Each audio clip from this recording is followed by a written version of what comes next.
Hello everybody, today is Teves and we are starting Perikid Gimel and Tanya. So now that the Alter Rebbe has defined for us what is a tzaddik, what is a rasha, what is a beinoni, what do each of the roles of the nefesh bahamas and the nefesh kis, how do they interact with the human being, now we could go back to Perik Aleph where the Alter Rebbe brought a bunch of statements from the Gemara and we didn't fully understand them. Now with all this explanation, we'll be able to understand what the Gemara meant. So first of all, it said that about a beinoni, zeh v'zeh shoiftan. In Gemara Brachas it said that the nefesh kis and the nefesh bahamas both shoiftan, both judge on the beinoni.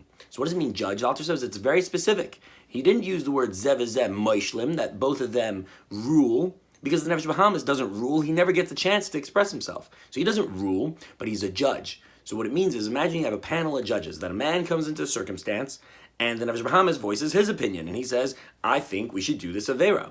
The Nefesh Kis voices his opinion and says, no, I think we should not.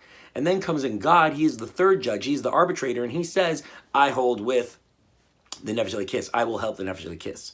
And that's what it says in Tehillim, and it says that Hashem stands on the right side of a poor man to help him against the judges of his heart. What that means is that Hashem is standing with the beinoni, who he calls a poor man, because on his own, he doesn't have the strength to win every time. He needs God to come in as the arbitrator to stand on the right side. The right side, we said, is the right side of the heart. That's where the Nefesh Kis lives.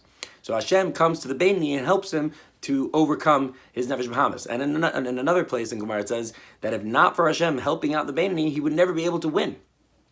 So that is that statement in Gemara. And then they go to another statement that we said in Parak Aleph, the Heye Beinecha Karasha. You should view yourself, even if everybody tells you you're such a tzaddik, you're a tzaddik, you should view yourself Kirasha, like a rasha.